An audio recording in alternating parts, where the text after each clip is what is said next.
All the drinks on me. Don't go too far. Sitting by the bartender. Asked her. What's going on? What's going on? It's your boy Connie, and we're here on 910 Sports. First and foremost, I want to thank God for this opportunity to be on this great platform once again with my brothers. One of them looks like he out this morning, so we're just gonna go and rock and roll with it. You know what I'm saying? But to my right, man, I got my man, Mr. Georgia everything. I'm talking about Georgia Bulldogs, Georgia Tech, Georgia Malls, Georgia strip clubs, Georgia. Hey, there you go. Start Sunday, though. Don't start this. Georgia City Trends, all that. I got my man Steve-O in the building. What's going on, pimp? That buzz, man. What's going on? What's going on? You already know what I say, man. We're gonna give God the glory for giving us another chance to do what we love to do best. So, yes, sir. Yes, sir. Yes, sir. So today we got a special guest on. You know, this is what it's all about. We got this coach. Basically, he got a program that he has, and we wanted to get into it a little bit. I'm gonna let him explain what it is that he exactly does, so he can have a better understanding for the world. We got Coach Cellus on this morning. What's going on, young man? How you doing today? What's up, dog? I appreciate y'all time. Definitely I went and researched and did a little bit of work into what y'all do. So, I definitely appreciate y'all for tapping in.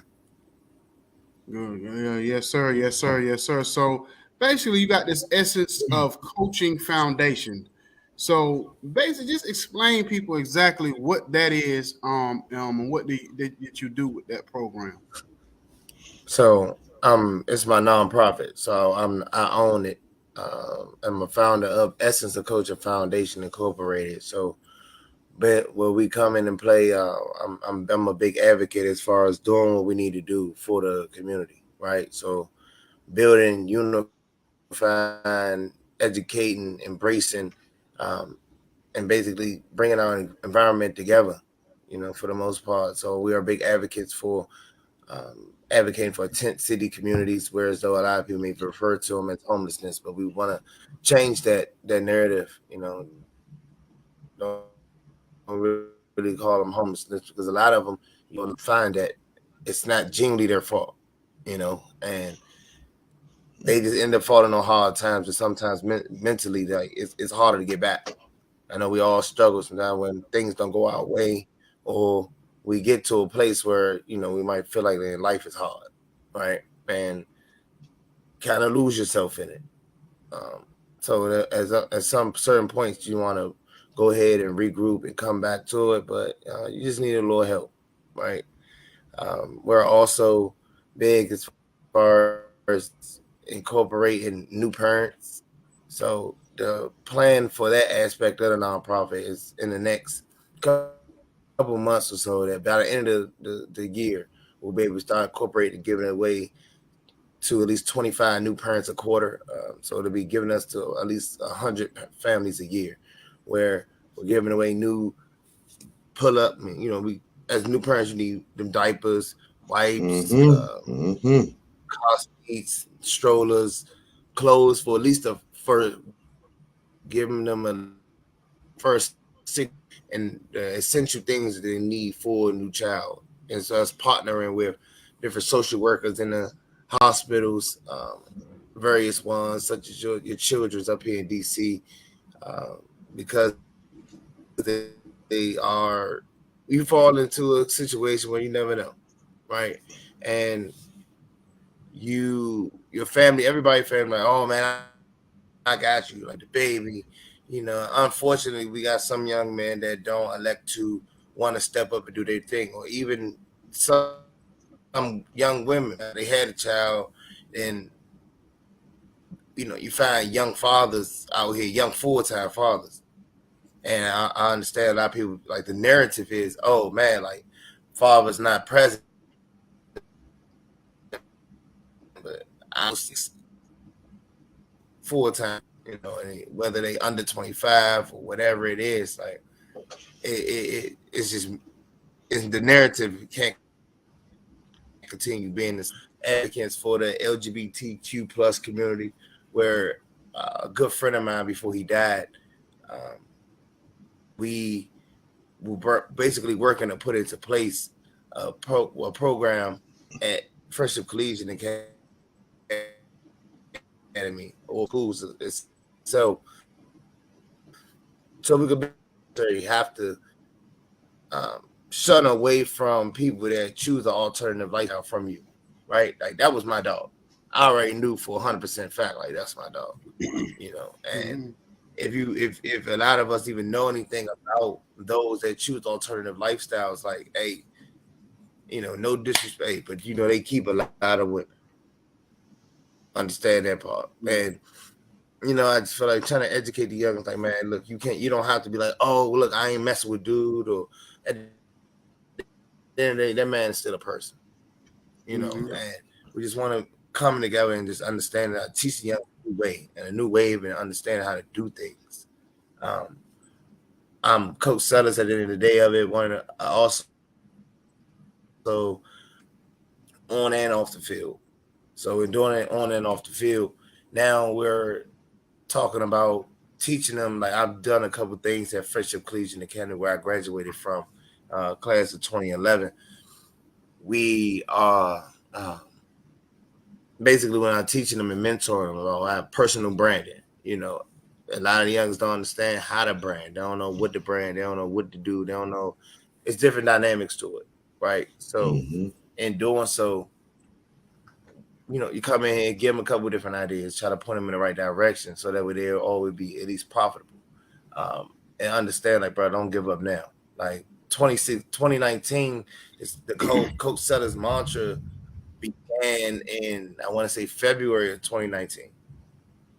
And in doing so, I was, when you training for free for a year and a half before you get your first, hey man, how much, man, you do a good work though. How much you charge, how much you want to, how much you pay, charging people to come train with you.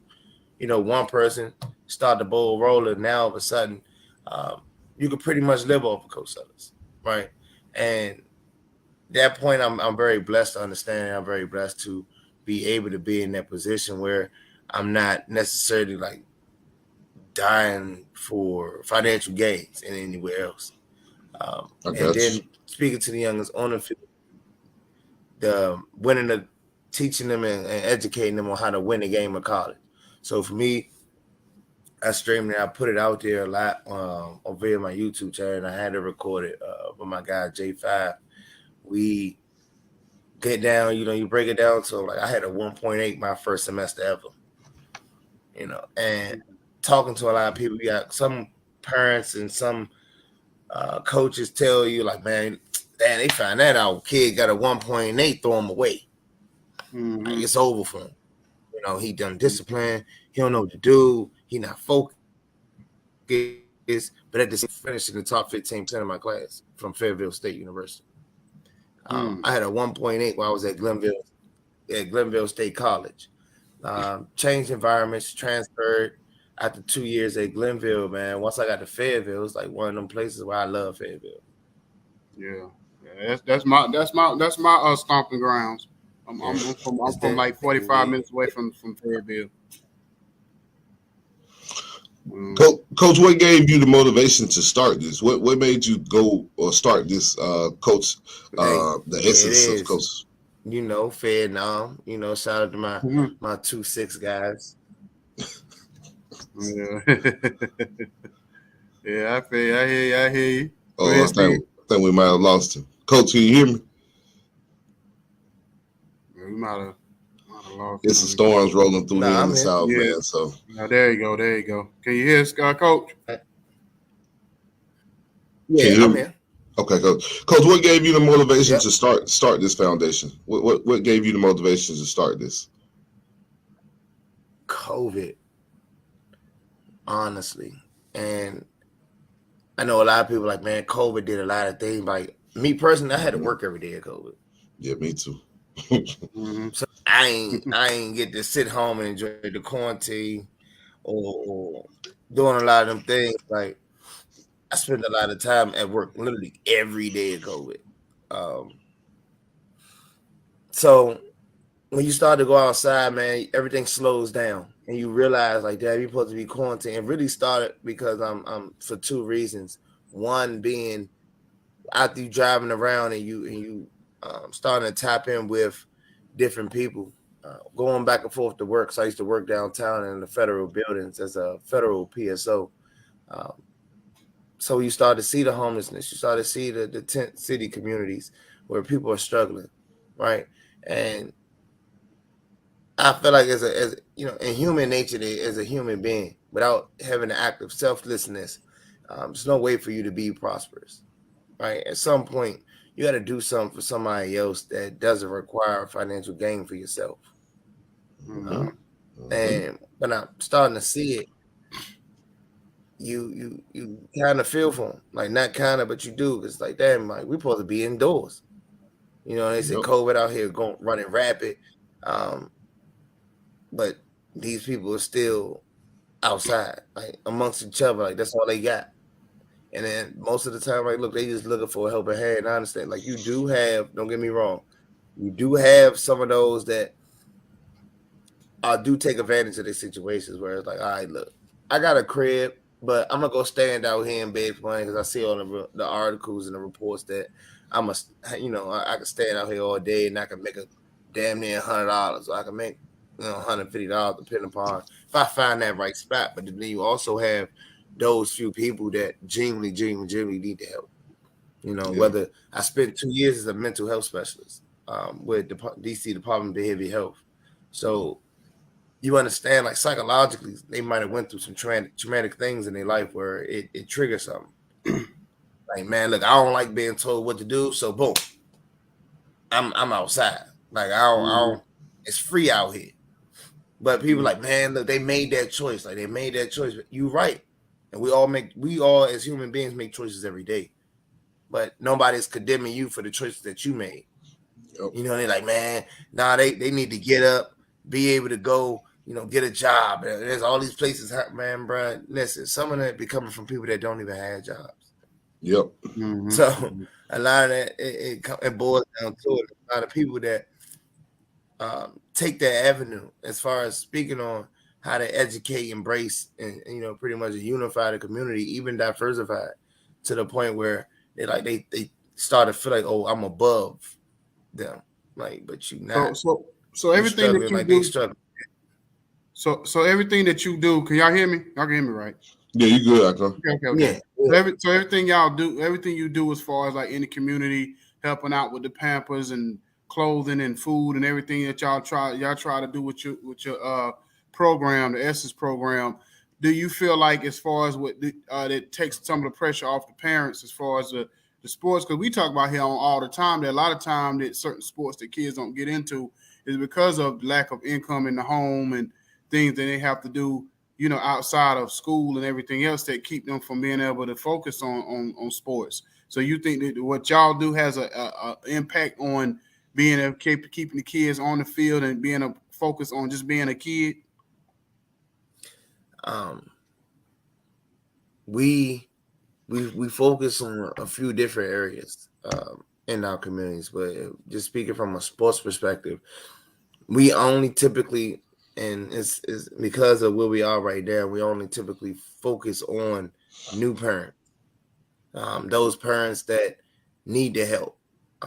Like that's why we big on partnering with the social workers in those hospitals, such as your, like some of your Holy Crosses, some of your children's, and the Washington Hospital Centers, your Howard universities. We honestly try to engage with them so that way we'll be able to, help the parents out in that regards. Like some parents, you're not used to being in those positions, and some parents need help trying to parent their kids, right? And it becomes tough, right? And understanding that we are in a place where, like, man, look, my mother on government assistance, like shit, I might have got raped, or I might have made a choice as a young like to go ahead and have a baby, and you don't have the support that you need. So also a part of giving away those the essentials that you need for at least up to 6 months of your first child, we get you into mentorship and educational programs with single mothers and single fathers. So I'm big on fathers being engaged in their kids' life. Like I have a 3-year-old daughter who's just a little history about the foundation. So if you look at the logo, my daughter's name is Essence. So essentially, I took the definition of her name, right, and built it into our foundation. So it's Essence of Coaching Foundation, right? And now if you look at the logo, it's an ear, right? And in that ear is a heart instead of the normal oracle that's on the inside of our ears, because her name is Essence Amore Riley. So you got EAR. So that's why the ear itself is symbolized of her name. Okay. I see what you did there. And then with the heart itself, because her middle name is Amore, in essence, in the Spanish version of it being love, that's why it's on the inside of the ear as well. So I just replaced the outlining part of it and went from there. And then the three underlines and the sound waves of it is because the Riley aspect. So now when you normally, if somebody call for help, you're normally like your ears pinned back. At least you're gonna hear them, right? So that's why the small symbolizing parts of the logo is what it is. So as far as the mental health part of it, you're dealing with mental health. You being an expert in mental health and counseling and everything. What are you seeing over the last several years? Because the thing about it is in sports, it's been a rampant, or it's been a more of a focus on, you've seen professional athletes from the golf, from the tennis player to Ben Simmons to different athletes who've had issues with mental health. So what have you seen over the last several years in your community when it comes to the youth, as far as how to best kind of help them process and get through times with their mental health? So first of all, is identify what you're going through. Some of the young, like for that's some. All these youngins don't really care for if you trying to tell them how you used to be or how you are or what you can do, what you used to do. Like honestly, they don't give a damn. Beyond like, but how can you help me?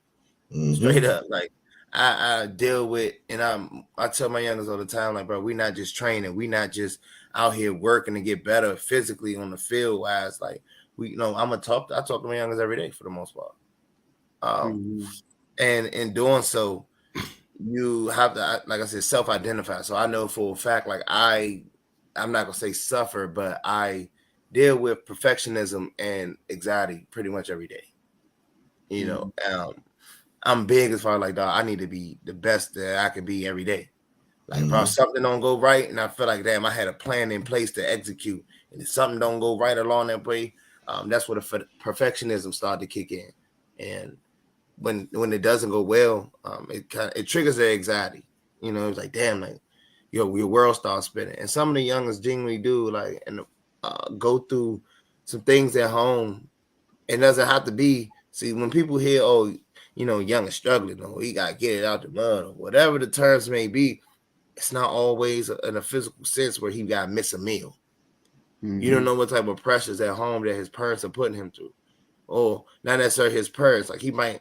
He's been through some traumatizing things where a friend might have got killed, or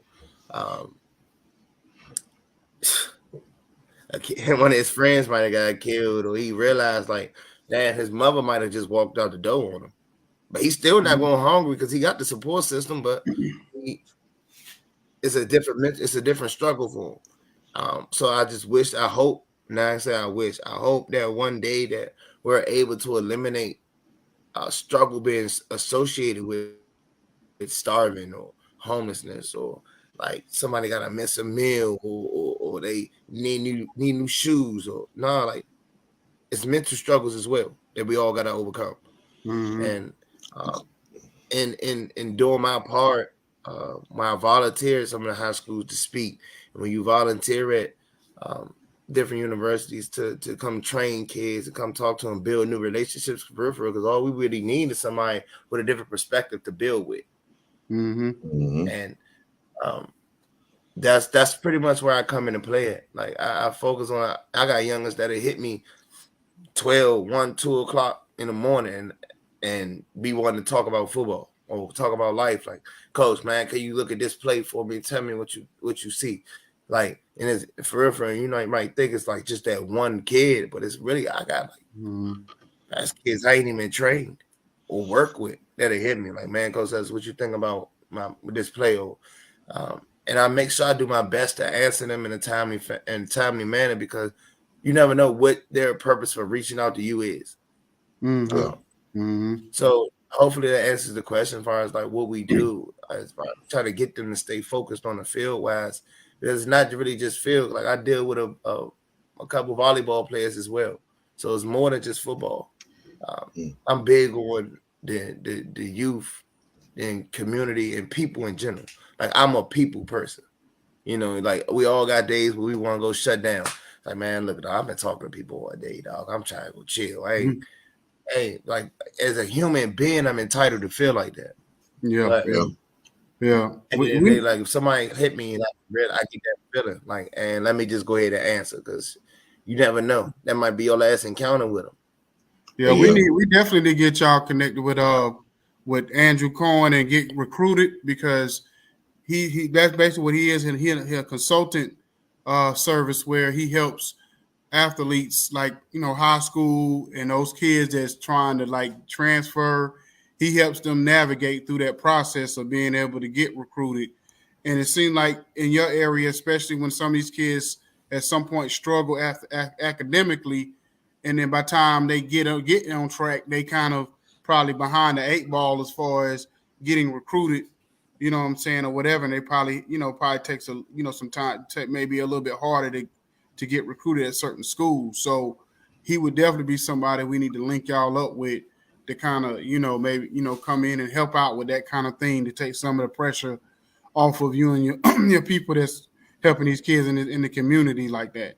So, so I'm definitely get Jacob with you on that one, because I know it's a lot on you, or whatever. Basically, Steve, Steve, you go ahead and go ask a question. I know you was trying to ask a question. Yeah, Coach, I know you mentioned your work in the community. It sounds like you've been people's purpose, helping people pretty much all your life.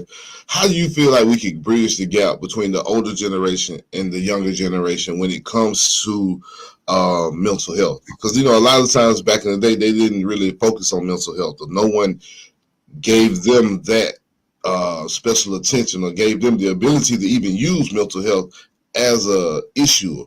I know back in the day, you couldn't say that you were having problems with depression like that, and people wouldn't criticize you for going. People would criticize you for going to a therapist. So how do you bridge the gap yourself between the younger generation and the older generation when it comes to that aspect?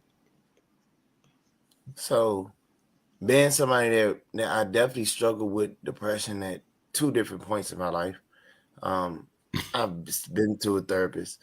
I've done, they pretty much already been through what some of these youngsters already gone through. And the first part, the biggest and only answer, the realest answer I can give is listen. Yep. Like, and I know it might sound simple, as people's like, man, what you mean listen? Like, we listening to them, but that shit sounds soft. I'm sorry, I don't know if we can get no, you good, language in that sense, but some youngers like, man, I hear you. Like, I heard you. Like, man, go sit down somewhere. Like, man, you ain't depressed. Like, you got everything you need, but we gotta stop relating happiness and self-awareness and self-esteem to material things. Like, I'm a person, like, I'm not a label guy, be honest with you. Like, but I go buy a $7 gas station T-shirt every day, dog, I'll be good to go. Like, I'm good. Like, I'm one of the people. Now, don't get me wrong. Like, my sophomore year of high school, when I was trying to fit in, I got my mother, man. My mother then bought me 3 different Gucci shirts, and I got a Gucci belt. Man, I'm buying all the Jordans, this, that, and third. Now, I got over that phase quick. So I look at, I'm like, man, bro, I ain't got time to keep trying to keep up with this shit. Man, look, and for real, when it turns into, once I realized, like, my mother gonna rock with me regardless. Like, my godfather is the sound man for Junkyard up here in DC. Obviously, one of the that's what's up. That's dope. biggest originators in the go-go. So that man, I seen this man every day. Like, man, I'm literally 11, 12 years old in the club. Like, but I'm standing in the back though. But look, he's spending that time with me to the fact that I'm, like I said, 11, 12 years old back here in the club. But spend that time to, like, it go from listening to spending time. So in order for us to bridge that gap, you gotta understand, like, bro, just because you bought this kid something, that don't mean that you helping them. Like, that happiness, that how many times somebody bought you something and that it lasts you maybe, let's say a week. Let's say a week. Now I'm saying you're looking for the next thing. Now you're not now, you know, them shoes that you just got, once they got their first couple, they touched the ground the first couple of times. Now you're not happy about it no more. They're like, damn, they're not even clean no more. Like, it's buying a t-shirt for a kid, man, that once he washed it or dried, now you got a kid. See how some kids trying to keep the fit of it so perfect, they don't even wash the junk. You know, and to basically summarize the answer, how do we bridge the gap mentally between, you know, the older generation and newer generation? Like I said, it's just listening and listening with a not a responsive ear, but just a listening ear, to the point where, like, man, some youngers might just need to get his issue off, dog. Like, he probably good for real, but if you listen long enough, he gonna tell you if he is or he ain't. So, like I said, the biggest part, I might be up. I rarely sleep a lot. So 1, 2, 3 o'clock in the morning, and I'm like, man, bro, youngin, I'm tired. But look, I'm gonna respond to you, dog. And I tell a lot of, I don't always genuinely run my own Instagram thing. Like, it's about 3 different people with the password to this job. So I'll be trying to tell people, like, bro, do not hold it against me if I don't answer you for a while, because you might seeing some stuff get reposted in my story, but it could genuinely not be me, man. You know, my people on my team, like, I have a great content director, T, right? T with the cam, and this young make me look like I know what I'm doing. I tell people that all the time. Like, I just be working and T do all the cut ups, do all that. Like, nah, he the mastermind for real. I just do the work. Yeah. And so I just try to emphasize people like that. So another question real quick. So when it comes, because I watched I don't know if you know the comedian Chico Bean. And Chico Bean, he from the DC area. And I seen him on an interview, and he said something that was very profound when he talked about the DC political situation up there and how y'all really can't depend on the politics of the politicians to help out. He said that what's different for DC than anywhere else in the country is that y'all see these politicians come in y'all neighborhoods, eat at the restaurants, go to the store, the clothing stores, whatever it is. Take pictures. All that, and then they walk around, they see everything, exactly what's going on, and then they go right back to the White House or whatever. You know what I mean? They might be coming to town for a conference or a meeting or whatever. And so for y'all, it's more frustrating for y'all because y'all know firsthand that they really don't care, but because they in your neighborhood walking around and they choose to do nothing and turn a blind eye. So with your program, is it something that you would sit down with a councilman or a mayor or somebody within the city to say, look, this is what we got, this is what we set up, this is what we got going on, and we would like y'all to kind of team up with us to kind of build this thing up even more to help the community?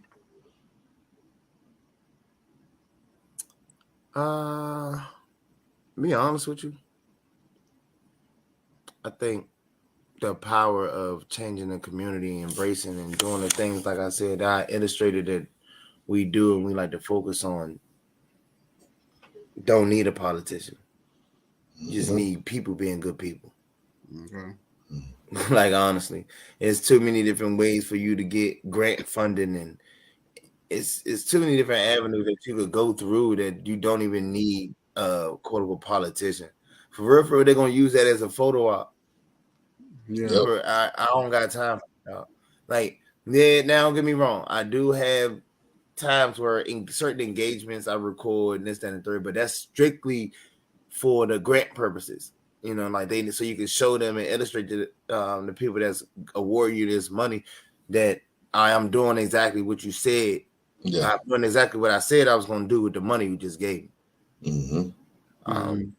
But honestly, I'm not a person that's gonna be like, man, look, we need the people to come in here and help out. Like, nah, if I got me, I got you, I got Steve-O, I got, you know, whoever, you know, with a heart in the sense that, like, man, yeah, you're right. Like, all you need is a couple people to follow the trend. And it really don't take money. It genuinely can take people with a good heart, dog. Like, that part don't really matter to me, and I don't like dealing with politicians, because then all of a sudden, like, when I'm ready to go, when I'm ready to act, like, I don't got time for you to, nah, man, let's do it on the 3rd of December in this June right now. They want to wait till election time. I got you. Yeah, like, bro, I'm not doing that. Like, that's not for you, you know. And it's not. Yep. Oh well, we gotta make sure Fox 5 and all these people with it come around. I'm not doing that, dog. Like, at the end of the day, like I said, I'm not against no politicians. You know, I don't, honestly, I don't really get into it, because I think all of it is bullshit.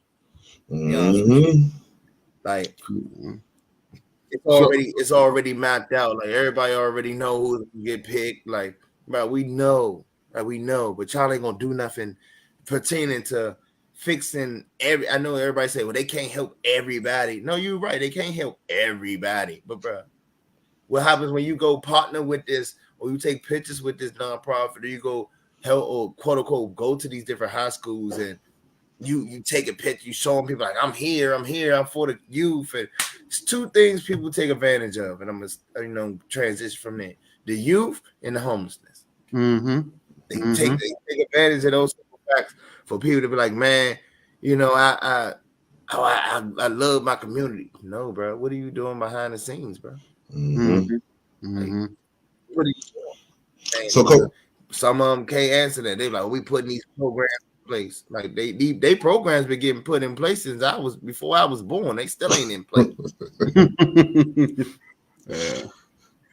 So, Coach, if someone wants to start a nonprofit or go into helping the community, where would you point them to as far as the first step or the first move? How would you say you got started, basically, when it came to, like you said, starting the program, not just putting it in place, but actually getting results and being a productive program in the community? Finding a why. Find your why. Because you gotta sit right and if you can't be helping people if you look at financial gain. Now, don't get me wrong. After a point, it does become very lucrative. You know, just because when you're applying for these grants from federal governments and your states and some of these bigger corporations, and doing sponsorships through banking, and it's a whole breakdown that you could really get into. But it honestly, man, just find your why. Like, what is it? And also going from your why to what? Like, all right, what is it, or who is it that you're trying to appease to, or who are you trying to tap in with? Like, I can't say, oh, well, I'm going to Steve. I talked to Steve-O 6 years ago, man. Steve-O encouraged me, you know, to get out here and help people wear, you know, brand new black t-shirts. Wow. But you don't know. You just heard Steve-O say, you know, he gave away a million t-shirts. Now when giving away a million t-shirts, like, damn, did he do that out of his pocket? Now you start to dig deeper into him doing it and figuring out how he did it, to see if he got paid to do it or if he got the money from somewhere to do it. outside of why he did it. Mm-hmm. Mhm. You know? And I'm all for people, people purposes. If you feel like putting 1 million people in black t-shirts, like Slim, that's just what you want to do, dog. I don't know, if you love it, if you like it, I love it. My mother said it all the time, like, hey, Yeah, somebody got a couple new shirts that day on their back, but you found a way to incorporate yourself and ingratiate yourself into the community, where it's like, all right, boom, I know that logo from somewhere. I know this man ain't have to pay for that logo. Like I know he ain't had to pay for that shirt. It was just given to him, and somebody felt dearly enough to give it to him. So hopefully that answered it to the point where it's like, man, the first step is finding your why. The next step is going ahead is getting established, like making sure you go ahead and get your tax IDs, your articles of incorporation. Now you're going to get your different business licenses in different areas, because we have a DC license. The articles are based out of Maryland, because that's where I live now. But I grew up on the south side of DC around the Wingates, right? Okay. So get your articles, get your different business licenses, and that way your range is limitless. And the amount of people that you can help in that regards is different. Now you get set up, get your bank account, get you a UEI number, your unique entity identifier from the federal government, so you can go in and apply for the grants from the federal government. Now, like, there's so many different steps along the ways that you need, right? But the biggest step, you mess around and jump out this jump, and you don't know what you're doing, or you don't know why you're doing it, bro. Now you spend all this money trying to set up something that you don't even want tomorrow. Mm-hmm. So what's your biggest, so far to this date, what's your biggest success story, and what's your biggest frustration throughout what you got going on? I don't really have a frustration. Okay. Everything take time. So, but my biggest success story out of it is my coaching clinic that I do. I've been doing since 2019. So every year I have a range of different coaches, whether I have a Florida-based or North Carolina-based or DC, Maryland, Virginia-based or New Jersey-based or New York-based. I get about close to 20 coaches on every year around my birthday in the summer. I don't think nobody paid attention to that part yet, but it's always pretty much when I do it for my birthday. It's completely free. And we sit around and get different coaches kind of come in and tap in, sharing their knowledge. That way you can expand your knowledge of the game, because the youngest, we can't groom the youngest if you're not grooming yourselves. And it's not a comp. I didn't do it to be in a competition with your glaciers and your your coaching conventions of the world or different clinics that people do. It's not a competition thing, but it's one of the things where it's like, all right, if I can give if I can give somebody that never thought that they'll be doing a clinic an opportunity, like to do a clinic. You never know what people's goals are. Like they might need to get their content and stuff together to be able to go interview for a college job. Like I interviewed for a few of them already. And God willing, I'll be down there in North Carolina, you know what I mean, in like a week or two. Oh, okay. The interview for a job. I already going did out North Carolina interview. It's more so. Oh, you talking about the part now? You waiting to see if they're gonna cut? They gonna hire you. That's it. And that's what's up. And you, that's the biggest thing for me is my coaching clinic. Like that's my baby. I've been offered $5,000 to $10,000 for it. I ain't gonna say who necessarily offered it, but that's my baby. And it's like I'm not interested in just throwing it away for a couple measly dollars. Like, yeah, tell them, coach, it's gonna take a couple $100,000. If you want to come sponsor, I can do that. Tell them, coach, it's gonna take a couple $100,000, a couple meals. We might be able to let that thing go. You only gonna get a part of it, because I ain't giving up the whole thing. That ain't happening. You can come get some ads in here, transitioning in between different presenters, or something like that. And I'm definitely on board with figuring out the structure in that regards. But no, I'm not giving up the whole thing, dog. Like I enjoy it. Like that was a lot of work, but it's definitely worth it at the end of it. Like damn, I got some satisfaction out of it. That's what's up. Yeah. So as far as the clinic itself, the coach's clinic, what's your big success story with the clinic part? Then what's the one thing that you could say, yeah, this definitely working? The networking aspect of it. So now, if I tap into, I call down into my guy, down in Sal at Monroe in Charlotte, right? Now, 2-9, I call him 2-9 because we played together at Fayetteville, right? So now I got him to tap in. Now I got 5 different coaches. That's 5 to 10 different coaches that's going to tap in, at least to listen, based off of him joining and him presenting, right? Now I'm able to network with those 5 to 10 some odd coaches that typed in because of him.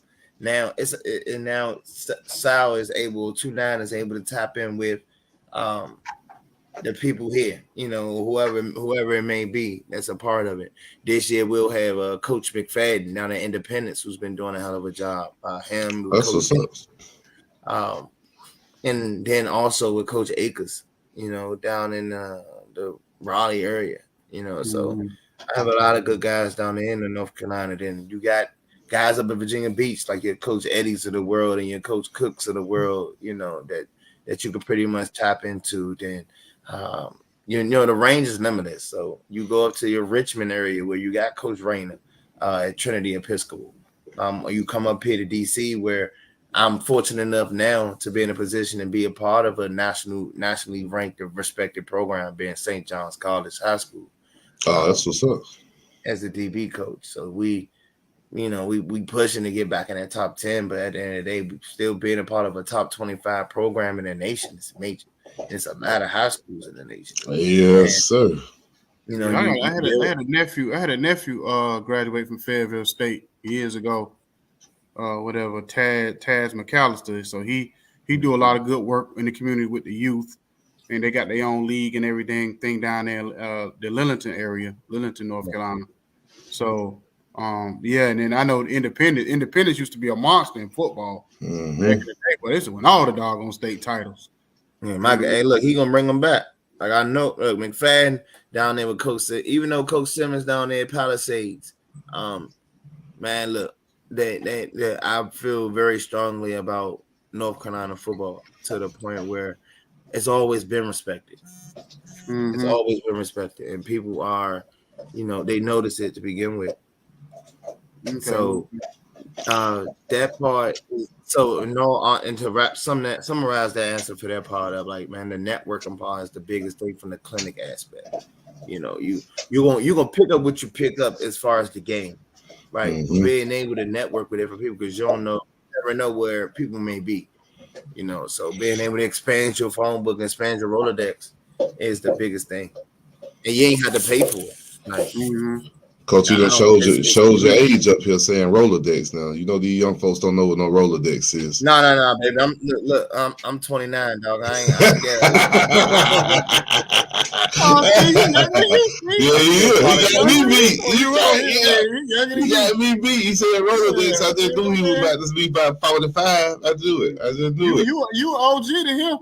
Exactly, Coach. Yeah, I'm OG. You say you coach DBs. Coach, did you play defensive back? Did you play DB, Coach? Yep. So throughout the high school, so my storyline out of that, and that where I go to motivate youngins, like I still don't even have like a 30-second highlight tape in high school. So just through work alone, like I made it happen.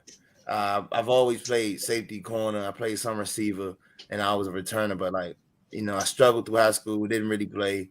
When I got to Glenville, the community, I guess the environment or whatever was really draining to me, so I didn't play there. Like I just struggled for those 2 years to really get on the field. But when I got to Fayetteville, listen, I love Fayetteville for more ways than none.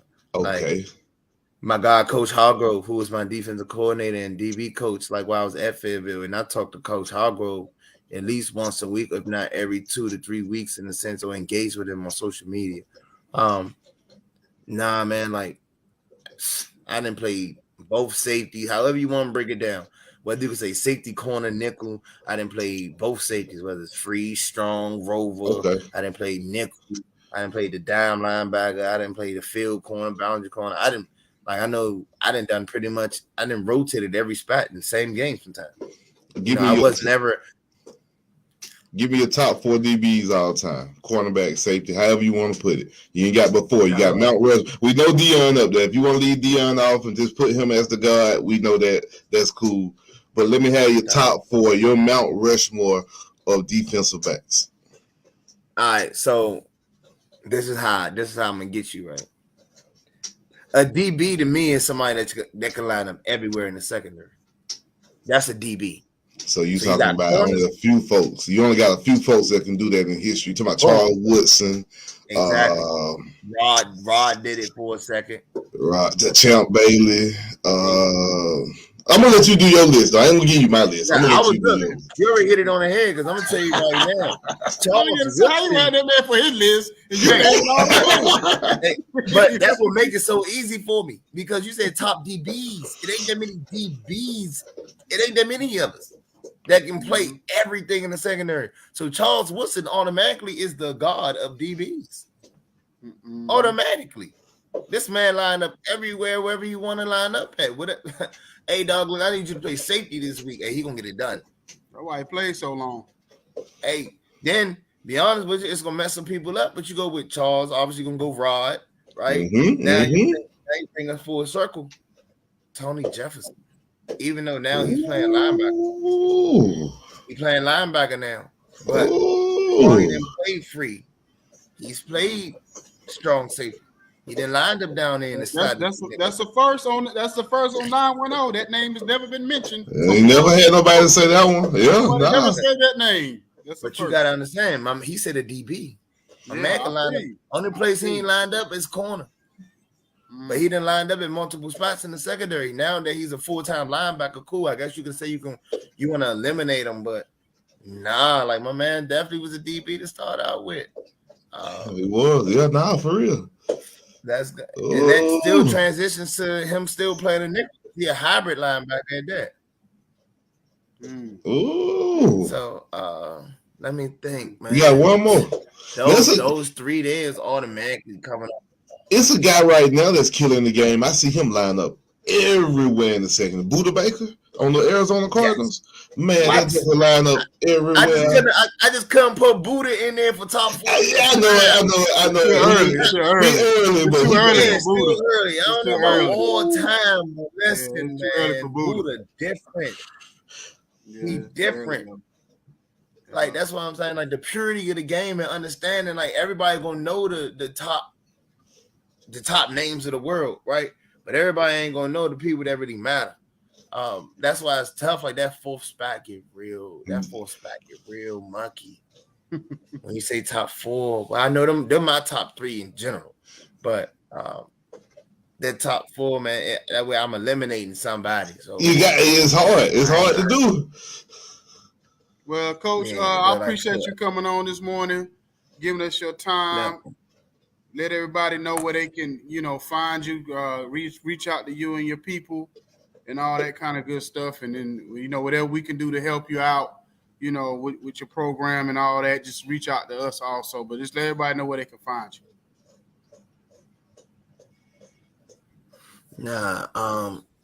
They can hit me on IG or they can hit us. They can hit me on IG at Coach_Cellus. They can hit me on Twitter at Coach Cellus. Our website is getting a facelift, in the sense for the Essence of Coaching Foundation, but it'll be EOC Foundation INC at .org. Then you got us on IG, the same thing, Essence of Coaching EOC Foundation INC. You got that's all the joints, man. The Twitter is EOC FDN INC. Facebook, man, Essence of Coaching EOC Foundation INC.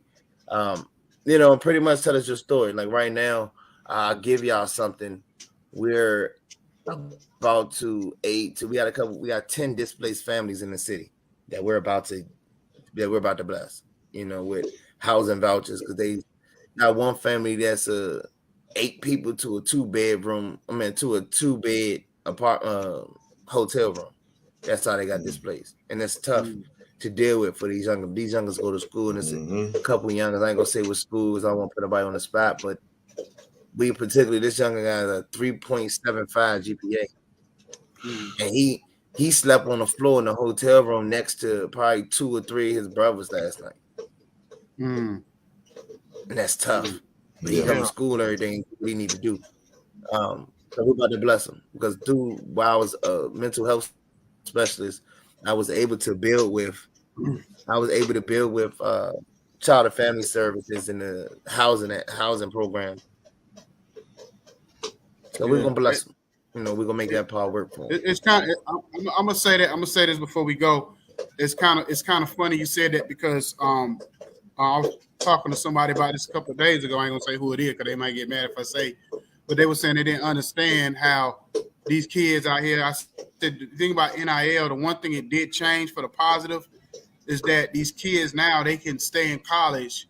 Some of them that's getting these NIL deals and focus on school and they craft and take care of their families. Because a lot of people don't realize these kids, they be in high school, middle school, and they be the ones have to take care of their siblings and still go to school and still try to be an athlete at the same time, because the mom is at work all day because she's a single mom, so she might got 2 or 3 jobs, or the mom or dad, they might be strung out on drugs. It could be a lot going on in the home. And this person came from a 2-parent home, so they didn't understand. Well, why these kids? What you mean these kids got to do this, that, and third? And I said, you'd be surprised how many kids have to actually take care of their other siblings and take care of themselves. I remember the counselor at my daughter's school was talking about this one kid who was like a senior in high school, and they was living in a hotel and working every day. So they would get out of school, go to work, and go back to their hotel, and they was by themselves. They wasn't even with the family. It was just they were living in the hotel by themselves every day. So what you saying, I commend what you're doing. I salute it, and I just let people know, man, we just don't know what these youth going through, so we can't judge them on all this mental health stuff. We really can't judge them because we really don't know what they're going through. A lot of them going through way more than they should be at such a young age. But I appreciate you coming on and giving us your time and whatever we can do. Yes, sir. And, we here for you, big dog. And I don't say that just to be saying that lightly. But I really do mean that. If there's anything that we can do, reach out to us. I know you got a connection with Jacob, and just, reach out to him or whatever. And then whatever we can do to help, we give. Already, dog. I appreciate y'all, man. Look, y'all get up early to make this happen, because I rolled over. I was like, damn. It's 8:15, right? Let me get up. And that time went back an hour, went up an hour, so really it's 7:15. Appreciate y'all, man. Yeah, it threw me off this morning. That's why I got these bags.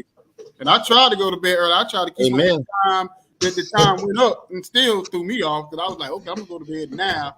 Because if I go to bed now, it's really this time in the morning. So I just I woke up this morning like, oh man. But anyway, y'all, everybody have a great, blessed day. See y'all next week.